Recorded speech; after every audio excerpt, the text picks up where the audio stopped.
Hello दोस्तों, स्वागत है आपका इस नए वीडियो में। और मेरा नाम है रवि, आप देख रहे हैं मिनटेक।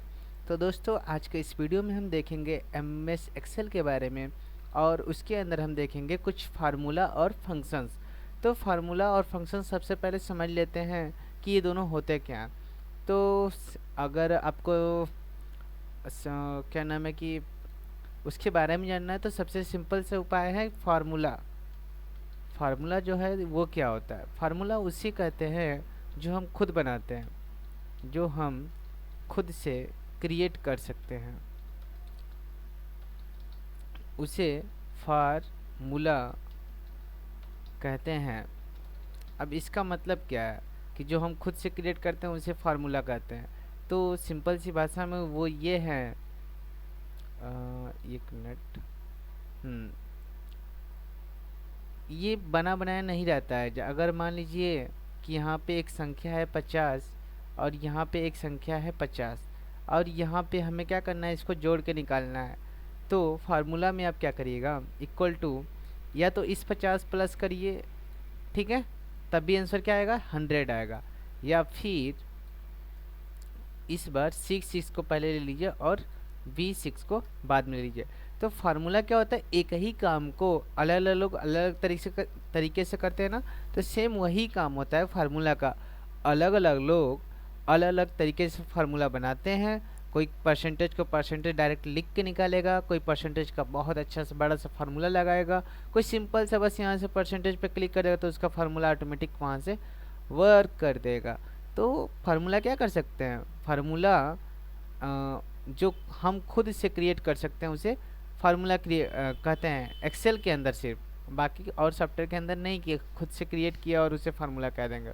ठीक है, इसी प्रकार से फंक्शन क्या होता है, फंक्शन वो होता है, जैसे कि फंक्शन किसे कहेंगे, फंक्शन कंप्यूटर में पहले से बना बनाया एक सिंटेक्स होता है, उसका उपयोग करके हम किसी भी बहुत से बड़े काम को आसानी से कर सकते हैं। जैसे कि मान लीजिए यहाँ तो सिर्फ दो संख्या को जोड़ना था तो हमने फार्मूला यूज कर लिया, लेकिन फंक्शन क्या करता है, एक साथ बहुत सारी संख्याओं को अलग अलग जगह पे मान लीजिए लिख देते हैं। यहाँ पे एक लिख लेते हैं, ठीक है। अब इसका रिजल्ट हमें यहाँ चाहिए, तो इसको कैसे लाएंगे, इसको लाने के लिए हमें कुछ चाहिए ना। तो इसके लिए क्या करते हैं, एक फंक्शन है इक्वल टू सम, जो संख्याओं को जोड़ता है, और सिर्फ यहाँ से यहाँ के रेंज को सिलेक्ट कर दीजिए।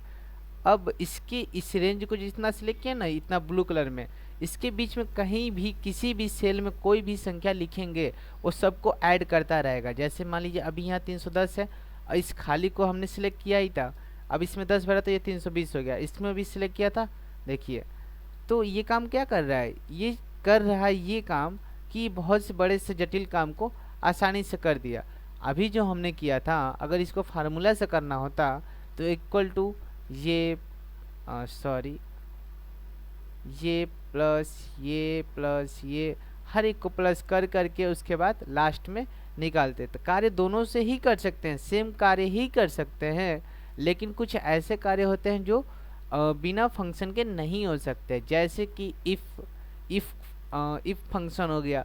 अब बिना इफ फंक्शन के आप बहुत सारी चीज़ों को नहीं बना सकते, जैसे कि ग्रेड निकालना हो गया, किसी का प्रतिशत नापना हो गया, पास या फेल निकालना हो गया, ये सारी चीज़ें फंक्शन के द्वारा ही हो सकती हैं। तो आज कुछ फंक्शन और फार्मूला जान लेते हैं। तो सबसे पहला आप एक बेसिक सा फार्मूला बनाना सीखिए, कैसे बनाते हैं उसको। आप अपने एक्सेल को ओपन करके वहाँ पे ऐसे लिखिए फर्स्ट, नीचे इंटर करके लिखिए सेकेंड, और उसके नीचे लिखिए रिजल्ट, ठीक है। अब ये काम किस चीज़ का है, तो ये है एडिंग का, इसमें हम लोग जोड़ना सीखेंगे। चलिए, अब इन दोनों सेल को आपस में मर्ज करने के लिए आप इसे सिलेक्ट कर लीजिएगा और यहाँ से मर्ज एंड सेंटर कर लीजिएगा। करने के बाद वहाँ पे लिखिएगा एडिंग। एडिंग लिखने के बाद यहाँ पे मान लीजिए सपोज कर लीजिए कि हमने 50 लिखा है और सेकंड में भी 50 लिखा है। अब हमें रिजल्ट चाहिए, तो रिजल्ट के लिए आप जैसे अपने निजी लाइफ में करते हैं ना, इक्वल टू और सॉरी 15 प्लस 15 और लास्ट में इक्वल टू लिखते हैं, कुछ इस प्रकार से 15 और इधर प्लस लिखा रहता है, सॉरी और इधर 15 और लास्ट में हम लोग इक्वल टू, जो बचपन में करते थे ना, सेम वही प्रोसेस है इसमें भी। आपको फिर इक्वल टू पहले लिखना पड़ेगा इसमें। इक्वल टू लिखने के बाद फर्स्ट वाली संख्या प्लस सेकेंड वाली संख्या, बस इतना ही था इसमें, और इंटर कर देंगे। अब एक बार तो ये 100 रिजल्ट आ गया, लेकिन अगली बार जैसे ही आप इसकी वैल्यू को क्या कर देंगे, चेंज कर देंगे। जैसे 12 प्लस 12 इंटर करेंगे तो ये कितना बता दिया, ऑटोमेटिक 24। इसलिए इसका उपयोग होता है ज़्यादातर कि ऑटोमेटिक चीज़ें कैलकुलेट हो सकती हैं, हमें बार बार कैलकुलेशन करने की ज़रूरत नहीं पड़ती है कि इस बार कितना हुआ, अगली बार कितना हुआ। तो इसके लिए एक्सेल का उपयोग होता है। एक फार्मूला सिंपल हो गया, ये जोड़ने का हो गया। इसी प्रकार से हम माइनस करने का देख लेते हैं। उसके लिए आप क्या करिए, यहाँ से दोनों सेल को मर्ज करके लिख दे दीजिए सबट्रैक्ट। यहाँ पे हम लिख लेते हैं फर्स्ट, नीचे वाले में सेकेंड और उसके नीचे वाले में रिजल्ट। यहाँ पे दो संख्याओं के बीच में से घटाना को निकाल के देखेंगे, इज इक्वल टू पहले लिखेंगे यानी बराबर का चिन्ह, और इस संख्या में से माइनस करिए इस संख्या को। अब जो रिजल्ट आएगा वो यहाँ पे दिखाएगा, आप इंटर दबाइए। अब देखिए रिजल्ट बता दिया ना 25। ठीक इसी प्रकार से हम गुणा करना देख लेते हैं। गुणा करने के लिए आपको लिख दीजिए मल्टीप्लाई। मल्टीप्लाई ये लिखना ज़रूरी नहीं है, बट हम आपको मतलब कि समझाने के लिए सारी चीज़ें लिख रहे हैं कि ये नहीं कि आप यहाँ फर्स्ट के अलावा कुछ और लिखिएगा तो वो नहीं होगा। आप यहाँ पे कुछ भी लिखिए, लेकिन अगर फार्मूला में कुछ भी गलती किए तो वो गलत रिजल्ट ही आएगा। चलिए मल्टीप्लाई देख लेते हैं, फर्स्ट सेकेंड और लास्ट में रिजल्ट।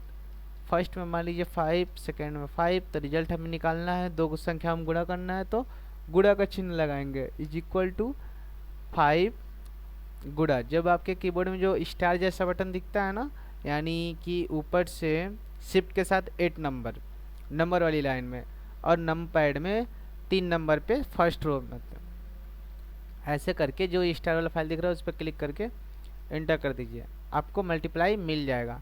भाग करना होगा तो यानी डिवाइड, तो यहाँ से डिवाइड करके लिख लेते हैं डिवाइड। चलिए यहाँ पे है फर्स्ट सेकेंड और रिजल्ट।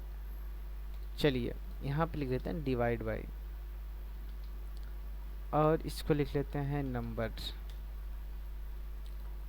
चलिए डिवाइड, नंबर है 25 और डिवाइड करना है 5 से, तो इसका रिजल्ट आएगा कैसे, 25 पहले लिखेंगे और फिर डिवाइड और 5 इंटर करेंगे तो रिजल्ट हमें मिल जाएगा। तो बाकी की चीज़ें नेक्स्ट वीडियो में, तब तक के लिए बाय गाइस।